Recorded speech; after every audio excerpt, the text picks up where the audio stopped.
like is there a sort of crisis going on in a sense in theatre for young audiences in Europe at the moment? Not crisis in a negative sense, but more in a kind of creative crisis sense, that there a shift, a revolution, and I'm very curious to see how that's going to develop. I think on the one hand you have the big entertainment, the commercial side of it, which is a big pulling power, and which doesn't really have much room for the artists. So that's a kind of crisis. And therefore public funding is, in many parts of Europe, very, very difficult, precarious. So that's also a crisis for the ones who want to do uncommercial work. On the other side, you have this very strong tradition from the 70s, which is a more sort of Susanne Osten, and also been very strong in Germany with the Grips Theatre and also with some of the Belgian and Dutch companies, which have been based on theatre as a sort of liberating or kind of a way of making children able to defend themselves against grown-ups or the bad sides of society, which have had an ideological quality about it.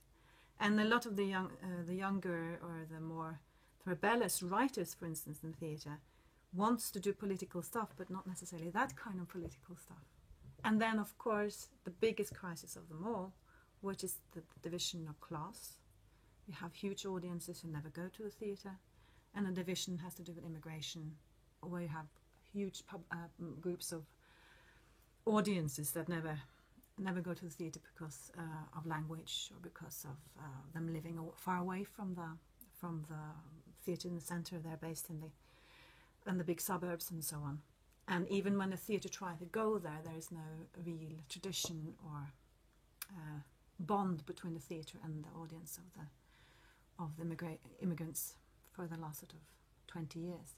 And you can really feel that. And that's why the people who work with theatre for children and young, the artists and the actors and the composers and the writers, are thinking, maybe we should do something completely different. Maybe there's something wrong, not with our audience, but with our attitude, the way we perceive ourselves, with our identity. So very interesting. I was interviewing Sissi Henriksen, who runs a festival in Norway called Speakerbox, and you can see that interview also on this web series, talking about hip-hop theatre as defined not only by the elements of hip-hop that need to be present, but also in the fact that it tells lower class stories, and that it is comes from a very mixed community. So that's an interesting kind of link that people might want to check out. And I also think that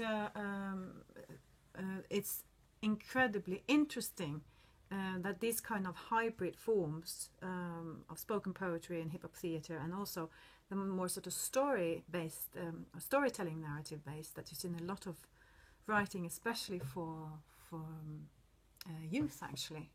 A lot of the plays I read have that kind of more poetic or even a storytelling quality about it. Maybe there's a connection there.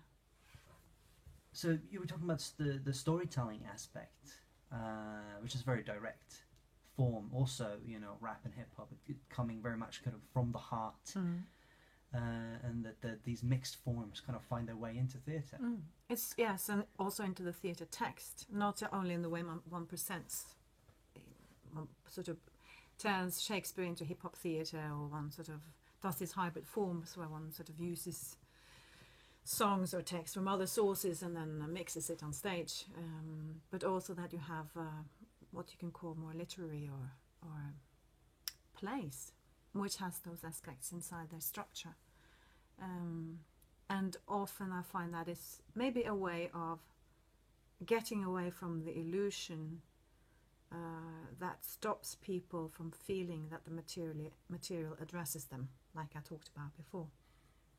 So that's one side of it. But the other side of it is also maybe this real eagerness to tell some other stories. Those stories that doesn't happen in the living room. Those stories that isn't just about a child that's not being seen or neglected. But those stories that has to do with society. And maybe has to span a bigger time horizon. I find that really interesting. That the writers now often, or some very good writers now who write for children and young, try to not just tell about this moment in a child's life or this particular episode or the turning point of something, but they try to tell something that starts maybe even before they're born and then continues after they're dead, so that we can see a understanding of history and society and how it takes place in their lives. And if it isn't about the child's life, then you can see a grandmother at one end and maybe a parent at the other, so that you have a real feeling of, one usually says that theatre is the art form of now, but theatre is also the place where you can discuss and have different time perspectives and different types of text coming together. So you can have the situation here now, and then you can have the storytelling that maybe even can tell the history of a whole continent, or the history of the giraffe, or the history of the ancestor of one particular human being. Do you think we're missing out on a certain, or on many talented potential storytellers? Do you think we've got a recruiting problem in terms of who becomes playwrights? No, we've got a recruiting problem in terms of who runs our theatres, because it's the same people who run our theatres, and they are the one programming, and they are the one choosing what's being played. So of course, I mean, if you know that if I'm like this, I'm not going to be played, then you do something else in theatre. Or if these are the stories that we choose to play in our theatres, that's not a place for me to go with my story. Then I'll go to the music scene, or I'll go to the film, or I'll write a novel or a children's book, of course. I mean, what goes around comes around. So we in the theatre have to think differently about who programs and who decides the aesthetics of our theatres. So actually, I don't think I'm the right one to do it. And I'm a 46-year-old, well-educated, white female with only academic education. And my life experience is, of course, limited because of that. One can say I've travelled a bit and read a bit for more books and maybe been a little more interested in the world, but still I'm very, very archetypical. And before the theatre invites other kind of minds, I mean, even I'm a controversial person. You know, I should be really mainstream. But when even a person like me is controversial, it shows something about where the power sits, to put it like that. Mm. Let's now that we're on the subject of the state of theatre in Europe, maybe we should talk a little bit about Theatre Cafe and your experience of being a mentor in the European Writers Lab project. Well, first of all, of course, I can say it was a really deeply successful project. I thoroughly enjoyed it. I do a lot of mentoring. I've never enjoyed it so much as this. Of course, I was a part in choosing who I was going to mentor, and he's a very talented young writer, and I'm very pleased with what he did. So, and I could go to Germany and England and meet all these fantastic colleagues and also meet all these new plays.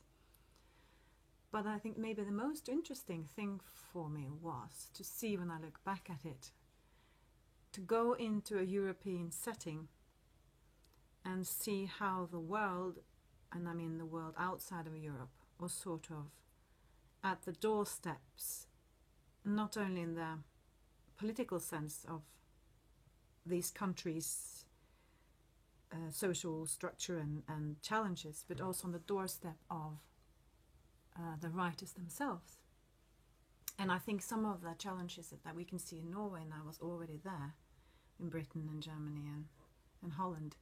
And we saw it in the plays we read, and we saw it in what their writers, where their eagerness was, what they wanted to do. So it was very interesting when we did the Theatre Cafe in Oslo, and a lot of the people who are very interested in theatre for children and young were there, and they were saying, look, why are they not talking about the issues that we are keen on in Norway? You know, we are keen on interactive theatre, or these people are just interested in the place and about the political situation in Europe.